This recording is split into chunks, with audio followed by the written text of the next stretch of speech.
Hi, this is Airflow at EAA Airventure 2025, July 22, 12:22. About 8 minutes, we're going to announce MOSAIC.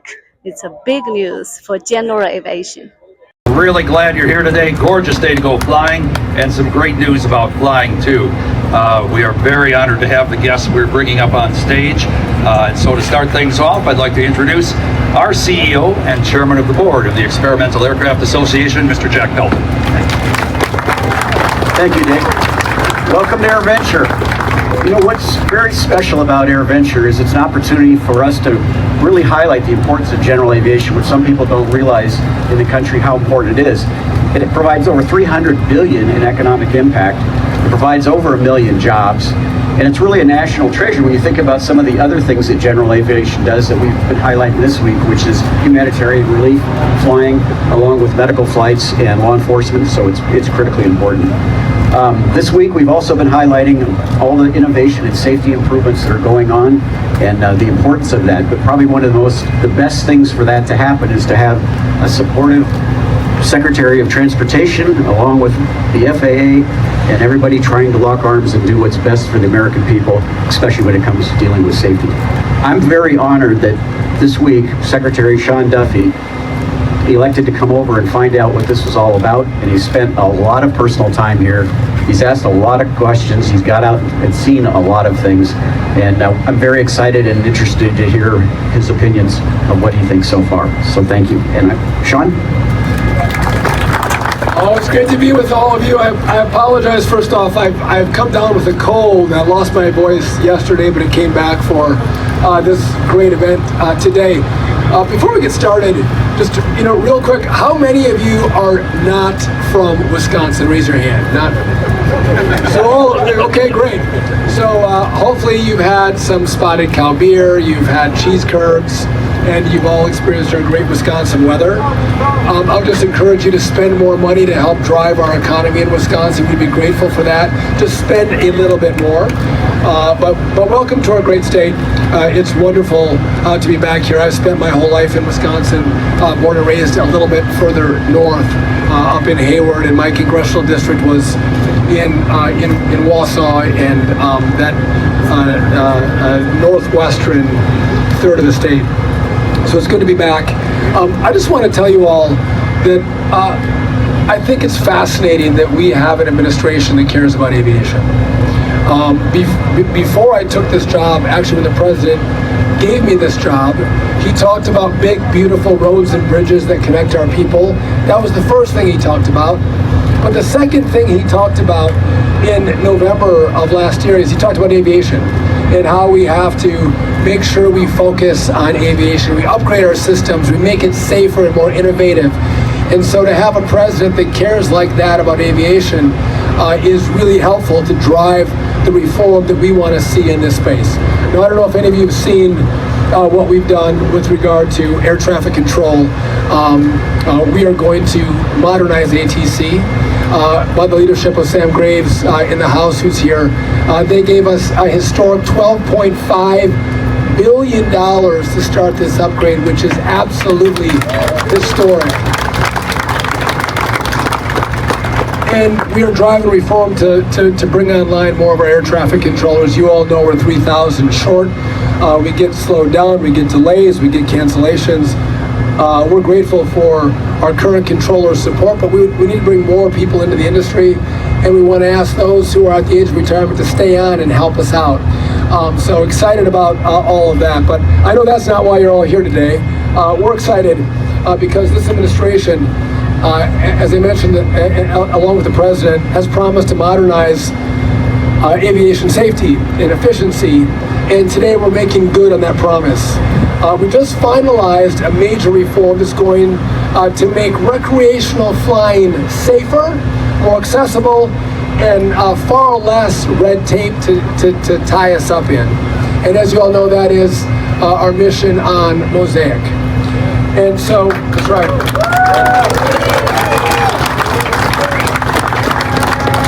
So for too long, our rules have been outdated, holding back our pilots, our builders, and our innovators. It's been over 20 years since this rule has been updated, and by the way, a lot has changed in the last 20 years, and so that's why we're excited to be here today. But in essence, what we're going to do is we're going to remove outdated weight limits on light sport aircraft. We're going to allow properly certified pilots to fly more aircraft, including some aerial work. And this expands what qualifies as light sport, cutting unnecessary regulatory burdens while keeping safety front and center as we go forward with these rules. I couldn't be more grateful to one of my key partners in the FAA, which is Chris Rushlow, who's going to speak after me, but he has been a killer on, that's probably the wrong word. He's been critical in driving this reform, and now we have Brian Bedford, who is going to be the administrator and also cares about all of this as well. But we want to encourage way more interest in aviation. Sometimes I'm driving around and you see all the airplanes. It's hard to think we could have more interest because of all the interest here, but we should have more interest in aviation. It's also going to allow us more capabilities and benefits to advanced air mobility, the eVTOLs that you're seeing around the air show. That's right. Ensuring the latest technologies are able to be incorporated into all of your aircrafts. So this is an exciting time. I'm thrilled about the rule. And the one thing I'm going to ask you before I step back is the best ideas do not come from DOT. The best ideas don't come from the FAA. The best ideas come from all of you on how we can do a better job. And I would just tell you all, we have an open door. And if you have great ideas on what we can do differently, what we can do better, that's going to drive innovation and drive safety, we are all ears, because I think that's the mission of government. The mission of government should not be to hold back and have so many burdensome rules and regulations that don't allow those innovators to innovate and drive your safety while you're in the air. So I want to thank you all for coming out. Happy to be back in Wisconsin, and I would just make one last pitch that you all spend a little more money than you ever anticipated in Wisconsin to help drive this great economy. Thank you all very much. I'm going to now turn it over to, again, one of the key drivers, one of my best partners is the acting administrator of the FAA, Chris Rushlow.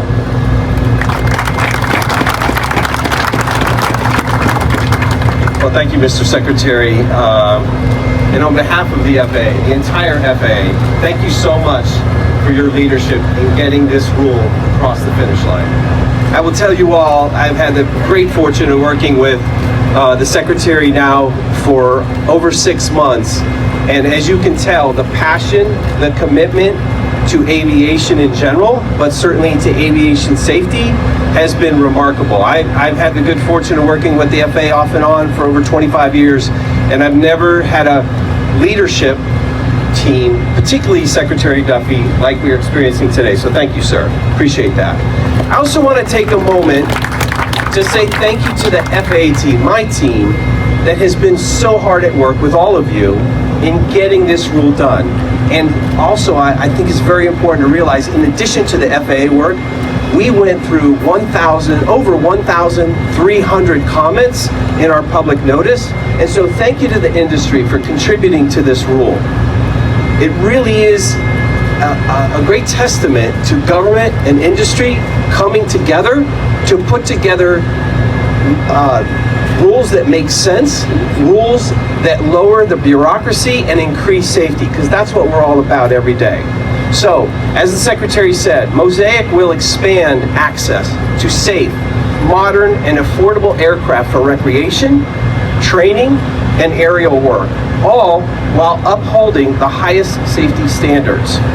It brings major updates to light sport aircraft and to sport pilot privileges based on 2 decades of solid safety performance.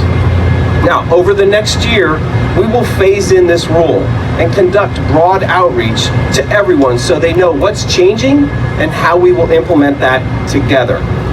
General aviation remains the backbone of American aviation, and its safety continues to be our top priority.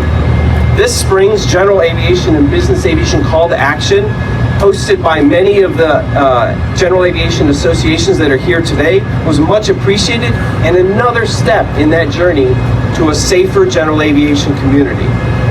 Now, looking ahead, we're working with industry and international partners as well to safely integrate these new technologies, such as eVTOLs, advanced air mobility, and other types of technologies, safety technologies and avionics that go into the aircraft themselves.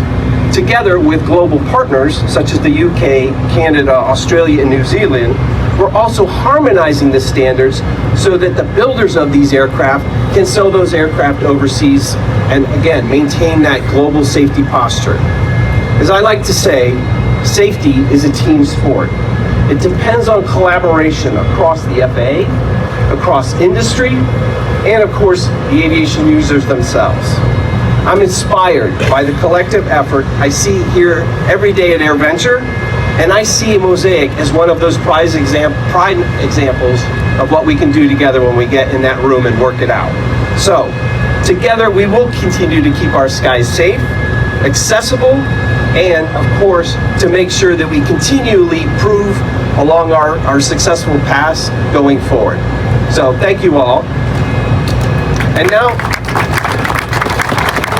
authorization of 2024 and the first ever general aviation section in that bill, in that law. It's because of Chairman Graves and his leadership. So it's my pleasure to introduce him now for a few comments. Thanks. It's a pleasure to be here. This is my 30th time to Oshkosh, to Airventure. I've been coming here a long time, and it's even better when you get to come and having coming on the heels of a great bill that we passed, an FAA reauthorization, and all the good work we did with GA. But I have to commend the President Trump, in his commitment to modernizing our air traffic control system, which was in the big beautiful bill that we passed. And we did have a down payment in there, as the Secretary mentioned, at $12.5 billion. That's a down payment. It's going to take more money, and we will find them the money that they need to get this done and get it done quickly. But I have never seen a secretary more committed and more engaged in fixing the problems that we have in aviation, the problems that we see as pilots in aviation. And Secretary Duffy is working, and I look forward to working with him more to implement the FAA reauthorization and all the provisions in there. But he is completely committed, and that's a great thing. It really is. The fact that he's here is that's what shows it. That's what shows it. I was there when we did the first sport pilot rule, and as was pointed out, as Chris pointed out, we've got 2 decades of good, hard data to be able to go back on. So in the FAA reauthorization, we put a deadline for the FAA to get the final rule for MOSAIC done within 2 years, and they beat that by 9 months. That's something great. When the FAA gets it done early, that's a good thing. This is a pattern that's we're continuing to see within the FAA. And that's due to the leadership of Secretary Duffy and the leadership of Deputy Administrator Chris Lucia. That is a commitment that they have made to aviation, and that's a commitment that we're going to continue to get to see. But MOSAIC is going to make light sport more accessible and more versatile, and it's going to bring more pilots into the process, which is exactly what we need.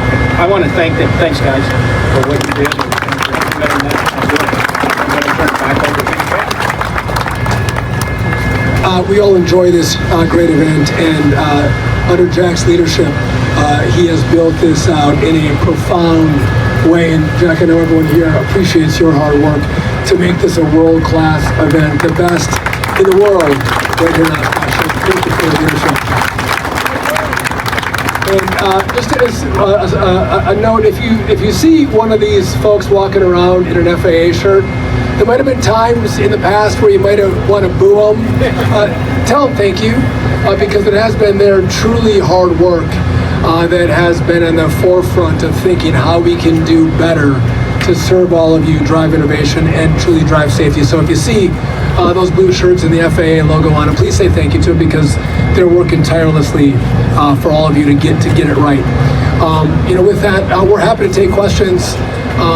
I hope the media is going to have really nice questions for us today, like the weather. We'll see. And I know Chris is going to come up here with me as well. But first off, any questions? Secretary Matt Smith over there. You, and what happens if you don't get the additional 19? So the question is, we have $12.5 billion, which, by the way, Sam Graves gave me all the money he possibly could to get us that $12.5 billion. So number one, we're going to redo telecom, right?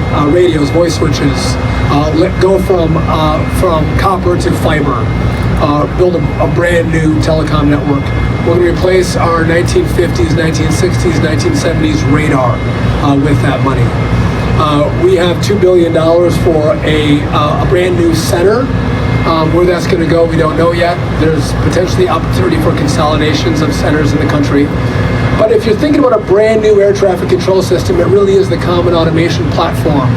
It's the software on how this is going to work. We got a little bit of money, I think $300 million, if I'm not mistaken, to start that process. We're going to try to, I've asked Chris to pull up the FAA cushions in the couch and shake it to find more cash. But that is the part that's going to take us a little bit of time. It's going to take us, whether it's 7-8 months to ask industry to provide us with the product that will work for the American airspace. We have to debug it.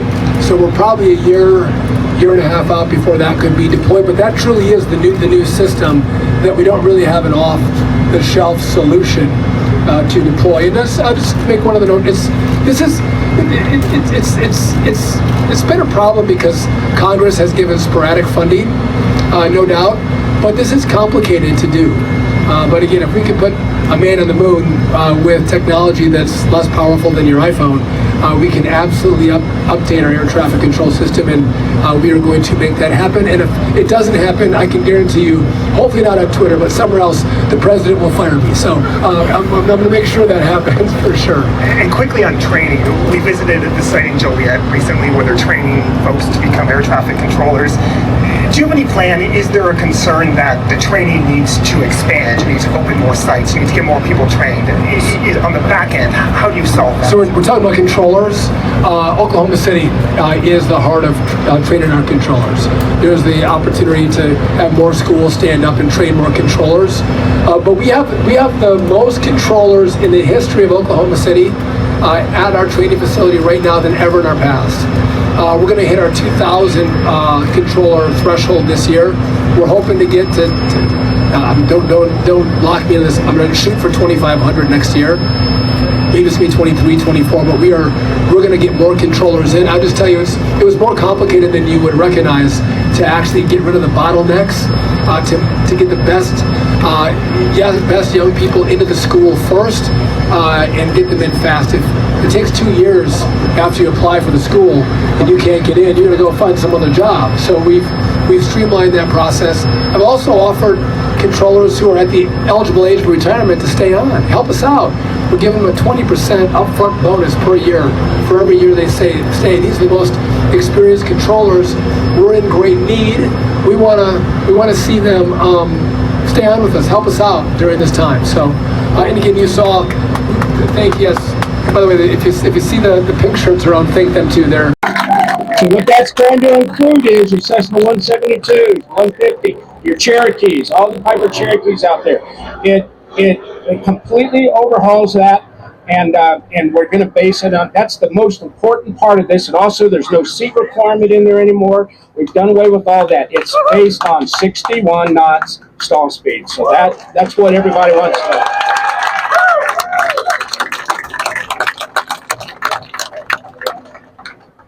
Going to be part of the new MOSAIC rule. There have been a number of them that have been in contention from parts of the industry above and beyond stall speed, which of course is critical to many, and good on you for that one.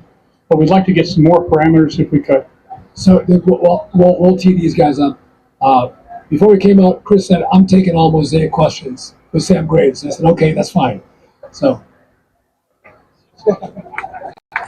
Yeah, so I'll start that answer by saying we have the people that wrote that rule that will be helping you implement that rule right here, and you can get them afterwards. But the big things, as the chairman talks about, is taking that weight limit away, right? And allowing for additional safety technologies to be put in these aircraft to be sold in a safer manner and operated in a safer manner. The other thing I think that's significant that didn't come up is the requirements on noise. Right? So there was a lot of feedback that we got from the public on noise requirements, and we should leave them in there. We shouldn't. We should make them mandatory. And so what we ended up doing was made them voluntary, because again, what we're talking about here is the manufacturing of aircraft that are going to go around the world, right? We want our manufacturers to be able to sell, and so having that as an option, so that if they meet those standards, they can sell those aircraft overseas, is where we wanted to go with this. So I think the weight limit is big. We will see training. I think there's going to be advantages to training. There'll be some aerial work that are in different categories, and as Sharon mentioned, we've increased the seating capacity as well. So Any inspections or do anything, or will it just be a turnkey? no, it's turnkey. Okay. The technical questions, please come down front here, and we'll introduce you to the team, and you can kind of talk through